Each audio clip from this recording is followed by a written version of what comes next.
sa ilalim ng bandila ng FGF. Nagpapagawa ko ng ng ating patch, no? Papagawa ko ng patch para meron tayong distinction. Pwede natin lagay sa sombrero, pwede natin lagay sa uniforme na. Hindi, wala tayong uniforme. Mga civilian lang tayo, kung anong gusto nyo, kahit anong klase na ano. Wag lang yung camouflage na in-check, ha? Wag lang yung mapagkamalang kayo, eh. Mapakan kayo.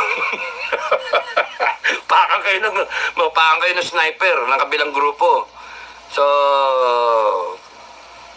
yung mga patik-patik, camouflage, anything maong na gano'n, convenient. Something that is comfortable to wear, no?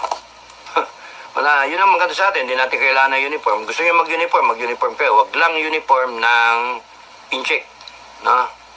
Kaya kung merong may na tayo na